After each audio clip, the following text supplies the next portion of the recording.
How much of a part does purpose play in your decision making?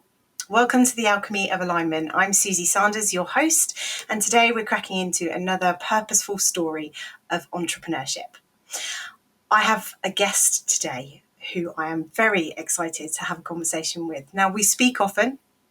It's Shelley Hall, and Shelley Hall is a senior franchise partner of Alchemy VA, and she has done something that not all new businesses do, sadly, and that is pass that successful first year business birthday. So Shelley, thank you for making space, because I know how busy you are and I think this is your first podcast episode, right? It is indeed, yes. Well, welcome. Thank you for joining me on the Alchemy of Alignment. And you're a franchise partner of Alchemy VA, but please, in your words, tell us a little bit more about your business. Yeah, of course. So I started my business in September last year, and it's been a complete whirlwind of a year. I can't lie. I'm based in Marlow, and I've got a family. I've got a little one. And the reason really that I wanted to start my own business was to have that flexibility around family, and also to kind of be master of my own destiny, if you like. So yeah, we've got some really exciting clients on board, a very diverse portfolio, I'd say. And I've built the business over the last year. It's been a ride. It has been a journey, and I'm fortunate because I've got some insider knowledge into how you and why you've been building your business the way that you have. And I would just like to say a couple of things very quickly before we get into the juicy stuff. Firstly, I visited you in Marlow recently, and I was aware of Marlow, but I'd never been, and it's an absolutely special, gorgeous part of the UK. So I just wanted to recognise that because that's fresh in my mind. And secondly, you talk about the ride and what an adventure the past 12 months would be. And I just want to throw maybe a bit more context into that as well, because I think you were thinking about starting a business for a while, and then you went all in, you did it. And I would just like to recognise everything that you've achieved in that time. It's been immense, to say the least. But as I kind of alluded to earlier, not all startups succeed, and you are thriving in your you were thriving in your first year and beyond. So I'm really excited to hear some of your wisdom and insights. So thank you for sharing them with us today. So let's throw you a big question just to put you on the spot and get things started. And I'd really love to know how much of a part purpose plays in your decision making. Very good question. And I have been thinking about this recently, actually, because I think the anniversary of my business has given me an opportunity to reflect and look at what I've achieved in the last year, all the lessons that I've learnt, and also to kind of go back to why I started this in the first place. I know I touched on it earlier, flexibility around family. But I think in terms of purpose, it's something that I'm still discovering. I think I recognise as a business person that purpose can evolve, and it certainly is for me. And I think I'm not quite there yet. Like I said, just reflecting on all the lessons I've learnt, and looking at my why. I think, yes, obviously I'm still doing this for flexibility around my family, but I'm also a little bit more focused on what it can do for me personally, in terms of growth, opportunity, for both me and my team. So I think, going back to your question, my decision making is actually a little bit more driven by values at the moment. And obviously, Alchemy, we've got some really great values. And that's one of the reasons why I wanted to partner with Alchemy and the franchise, is because the values are meaningful to me as well. And so, for example, like, I want to deliver an excellent service. So that's something that I'm really focused on. And I guess in a way it's part of an overall purpose, but going back to a value, delivering excellent service is something that it's almost like breaking it down into bite-sized chunks, if you like. Meeting my clients' needs, ensuring growth for myself and my team, all of these kind of values are working together in that way. Does that make sense? Yeah, it does. And you touched on some really important things there, because firstly, purpose is a journey, isn't it? Like, it's another one of those things. I've picked this up from previous episodes and just generally people and businesses that I work with. Like, it's one of those things that evolves with you, right? You don't just, oh, I've got my purpose, done, complete, finished. Like, it just doesn't work that way. No, completely. And I think that's why people, I know I've got really hung up in the past about purpose being such a big topic to crack. And it is, like you're pointing it out, those little bite-sized chunks, like your clients, your family, all those different elements that are led by and feed into purpose. And they all do play a part and they're all closely linked. It's not a tick box exercise, is it? It is a journey. No, it is. And I think purpose is such a huge word. And that's why I love this podcast, because it's exploring all kinds of different elements around purpose. And I think when someone first said to me, purpose, I mean, I only came across purpose, if you like, when I did start out on this entrepreneur journey. And my immediate thought is, my God, I need to save the world, or, be charitable. And, it doesn't necessarily have to mean something like that. But I think you do feel a bit of pressure to, a lot of people say, and without wanting to, go down that kind of morbid road, it's what is my legacy? What are people going to remember me for? And then that can lead back to purpose for them.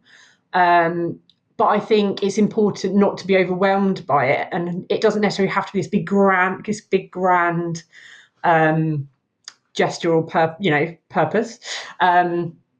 And it shouldn't frighten you. I think it's just what feels right for you, and it can start off as like a small idea and then grow or evolve naturally. Yeah, evolve naturally. I'm really glad. It's lovely to hear you say that. I'm just going to be selfish for a minute here, because I procrastinated like hell on actually creating a podcast. It was on my to-do list for about 3 years. And I was like, I'm too busy. I haven't got the time. I've got to call bullshit on myself for that, because when it's a priority, when it's important to you, you make the time. Yes.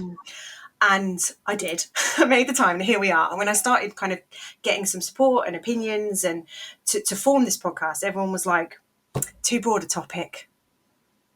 Too broad a topic, too big a topic, as to just support the things that you're saying. I'm like, yeah, but that's what the little rebel in me was like, well, that's why I want to do it. Because it doesn't have to be this grand, overwhelming, pressured thing that we have to find our life's work. And, yes, it for me, it's about moving with purpose. And unless we understand what purpose is, then how can you dance with it? How can you move with it? And as you said earlier, it's a journey. And I think for me, one of the most joyful ways of finding what motivates people, what moves them, what's fueling their entrepreneurial fires, in their businesses, what's keeping them going. Because let's be frank, it's tough in business. And anyone that tells you any different, I would call a liar. There we go. I've put it on record. But when you've got the purpose and the motivation and understanding and hearing other people's real life stories and insights and wisdom, like that, I find really comforting and really inspiring. So that's why I was like, I'm going to do it anyway. Yeah. Good for you, Suzy. And that's why we're here.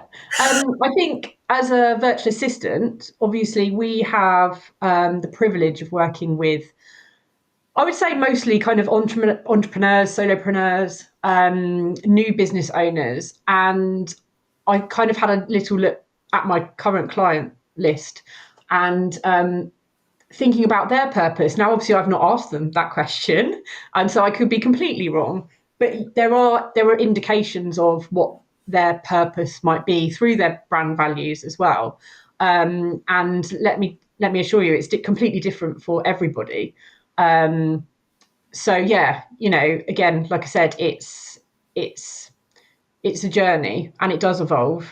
And I think values are equally as important as a business owner, and kind of trying to stick to those values. And like I said, especially when it comes to making decisions, is this the right client for me? Because they want me to work out of hours. Go back to my values. Actually, it's flexibility around my family. No, that's not going to work.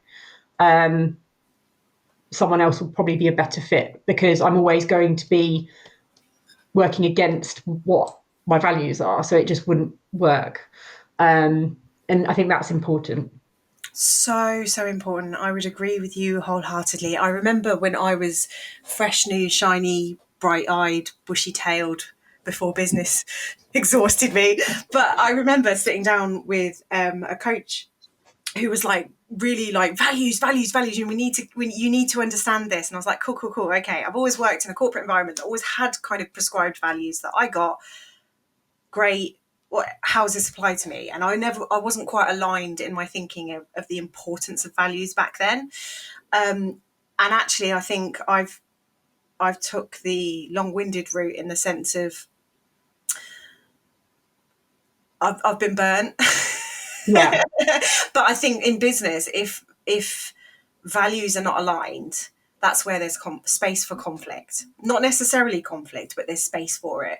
And then there's a wider conversation about boundaries, like you've just expressed a beautiful one there. Like you've started your business because you want the flexibility to be around for your family.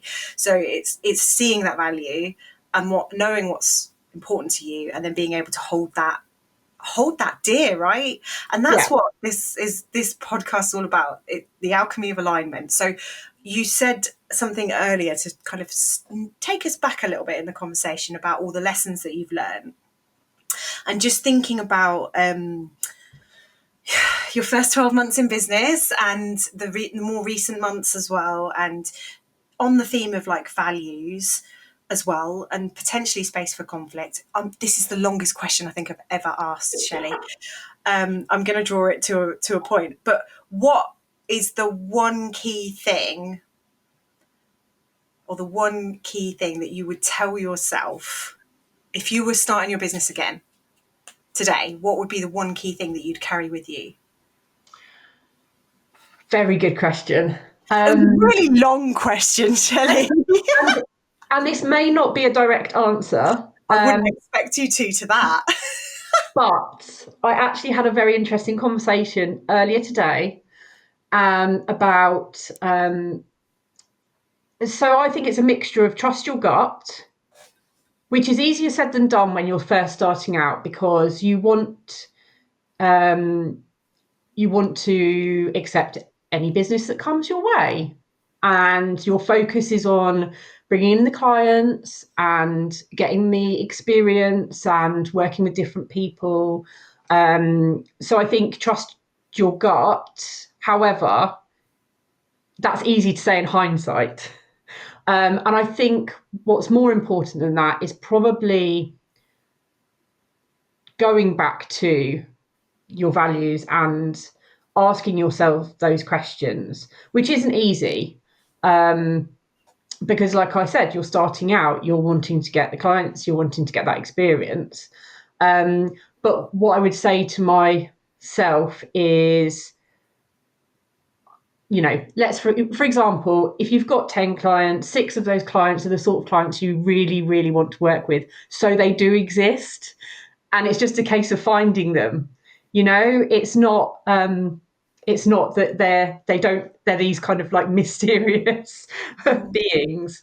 And I know we did an exercise on dream client, and that's important, because, like I said, if you really want to work with brilliant people that you're aligned with and you're going to add so much value to because of that alignment, then I think it's really important to focus on that. And I wouldn't say I dismissed it necessarily. I thought it was in the very, very distant future, this dream client. And actually, again, it's an evolution, because what you think is your dream client on paper doesn't ever really end up being that person.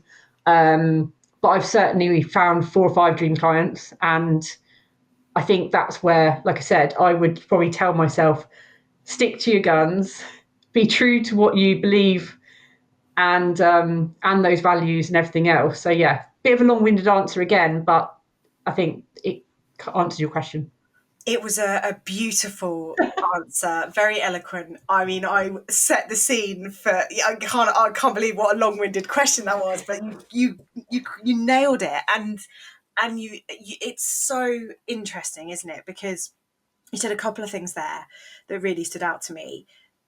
They exist. You're already, because it's so easy, particularly to new businesses starting up or people considering starting a business. Like, the one thing, I mean, I do consider myself super privileged that I have had the opportunity to work with so many smaller startup businesses within Alchemy and without or outside of that as well. And the common thing is, like, it's so often this fear and lack around finding clients.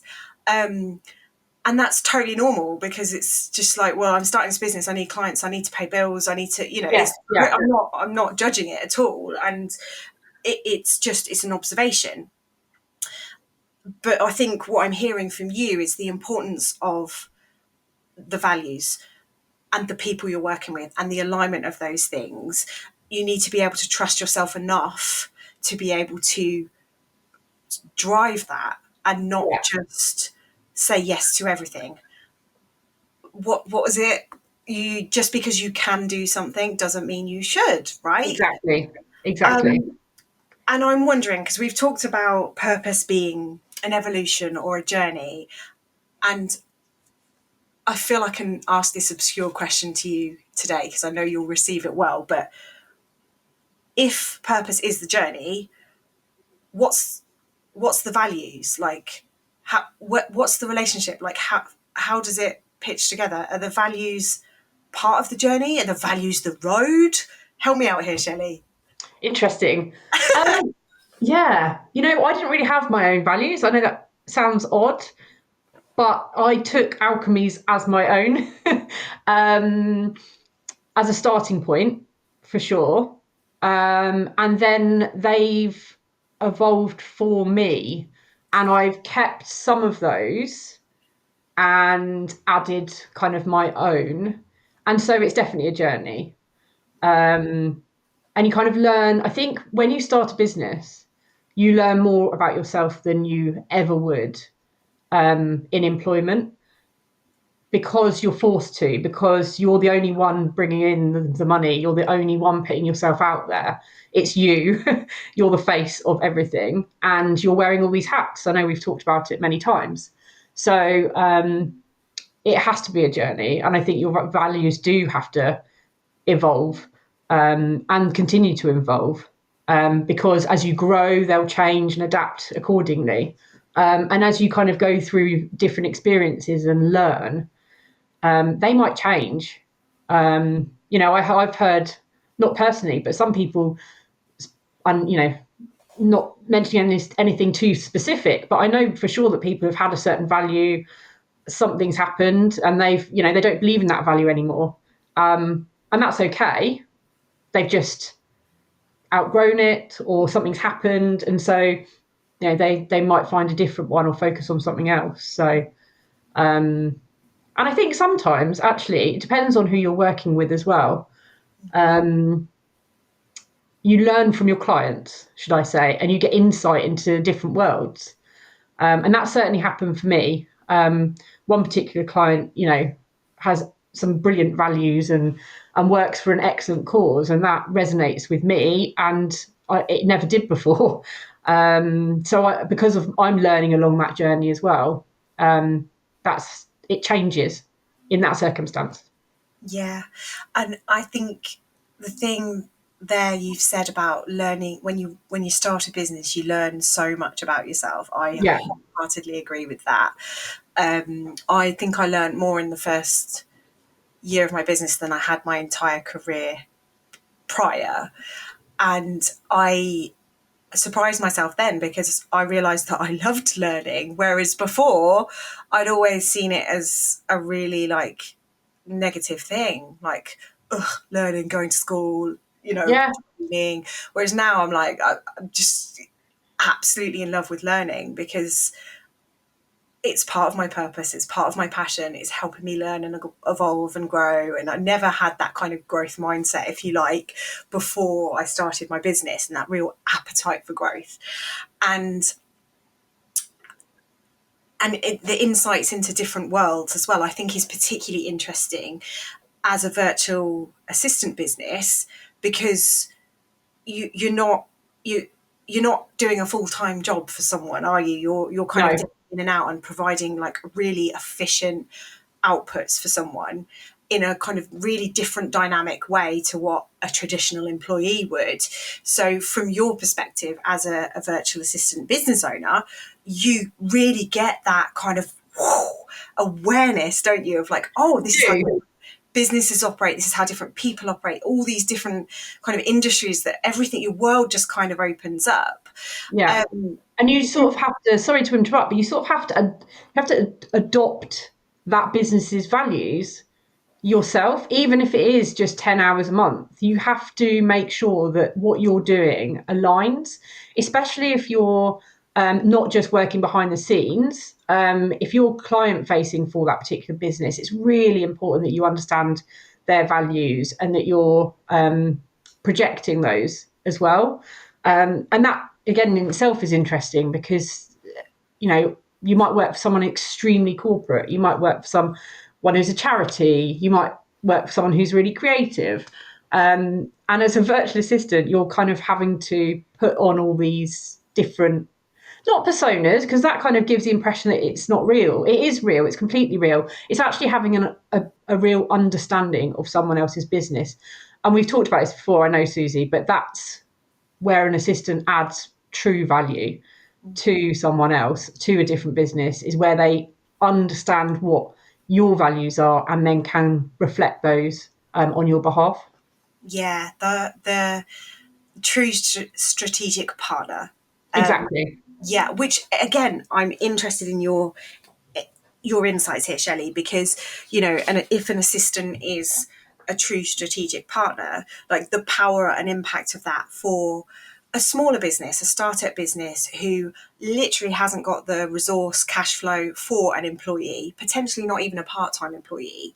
But if they're weighing up, okay, well, I'm drowning, I'm wearing all the hats, business is growing, I'm trying to do all the things. What are some of the key things in your experience working with a virtual assistant can give you over trying to make that commitment of putting a traditional employee in? What are some of the key Um, benefits? It's flexibility for sure. A lot of small businesses can't afford a full time employee and don't necessarily have the experience to undertake that with all of the HR elements to it. We come on board, we've got the relevant experience, we can hit the ground running straight away. And my favourite, and something that people often don't think about, is quite often we're a sounding board. We're at the other end of the phone. We can be someone that they bounce ideas off of. It's very lonely at the top sometimes. We all know it's quite lonely as a solopreneur, and the ability to have someone who understands your business, and to just ask them a simple question, I had this idea, what do you think about this? And someone who can give an honest opinion based on the knowledge they have of your business, I think is invaluable at times. And that's the part of the job that I love the most. Taking all my kind of business knowledge, and being able to do that. And also just being there for that person. Why do we do what we do? Well, it's to help others grow. It's to see others succeed. And if we're even a small part of that, then that's, maybe that's the purpose. Who knows? Wow. Look at that. Well, I think you're right. You're absolutely right. And that consultative approach, that sounding board, that removed perspective. I was speaking to a really wonderful lady recently who was interested in a VA, hadn't worked with a virtual assistant before, and she was like, oh, and we were chatting about how it works. And she kind of reflected it back to me, and really beautifully. And she just said, so it's about having a thinking and doing partner. And I was like, Exactly. Yeah, because the difference in working with someone like yourself, Shelley, to a kind of, I keep saying traditional employee. I don't know if that's the right phrase, but the fact that you are a business owner in your own right, you've worked in the ways we were talking earlier about that dynamic intensity almost of Yeah, different industries, businesses, people.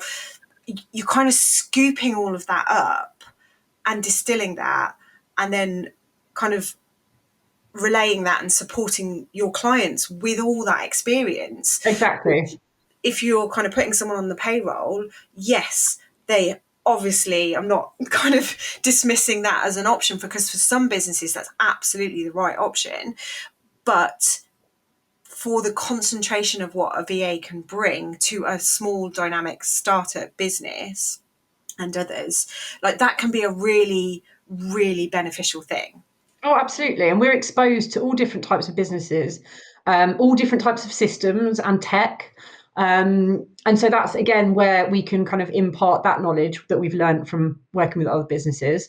And yeah, not to knock employment at all, but often you find that employees are restricted to within the level that they're operating in. Whereas a virtual assistant, what I love doing for my clients, especially if it's kind of diary or inbox, I get that done in half the time that it would have taken them. Mm. And then I look and go, right, what how can I add value? What else might they need? Because again, even though I'm taking care of diary and inbox, for example, they're still running at 100 miles an hour. And so I'll give you an example.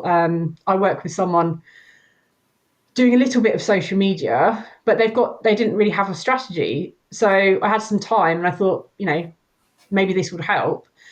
Put together a document, and they were thrilled. They were absolutely, oh, we didn't ask you to do this, but this is really helpful. Thank you so much for, looking at what else you can add.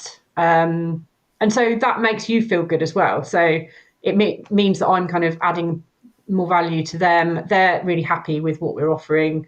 And we're working kind of as a team to push them forward in their business. Some great examples. Thank you, Shelley. And for me, that just signposts or highlights the true vested interest that a virtual assistant has in your business, because whilst they are a separate business, their success is yours in that way, at a different level to anything that perhaps has been experienced before. And I think that's why the VA industry is like just skyrocketing, Yeah. rocketing. The VA industry is taking off in all the right ways because people are really switching on to the benefits. Oh, absolutely. Oh, I'm going to have to, I don't want to stop talking to you, Shelley, because I am really enjoying this conversation, but I am going to take us some steps towards the end of this episode. And to go back to my question that I asked at the beginning of how much of a part that purpose plays in your decision making. Yeah, no, purpose does play a huge part in decision making. And I think what we've kind of circled around is that it doesn't have to be this one statement of purpose. It's a combination of your values, what you believe in, lessons learned, and yeah, I think it's a journey of discovery, and it evolves. It doesn't Yeah. have to you don't have to stick to something that you thought was your purpose from day one. And I think it's important not to, because everyone learns and grows, and it's really important to take a step back and reflect and make sure that you're still on that right path for you. Oh, so eloquently put, Shelley. Thank you. And I think without cracking in another big, wide conversation right now, because this is the end of our time together today, for me, just as much as it being about the journey, it's about who we become on the way, as you've said as well. And I think that's really important. So, Shelley, thank you for opening your heart and mind and insights with us today. And thank you for joining us, whether you're watching or listening. Please let us know what you found most meaningful about our conversation today. Thank you for sticking with us. This is the Alchemy of Alignment, and I will catch up with you soon.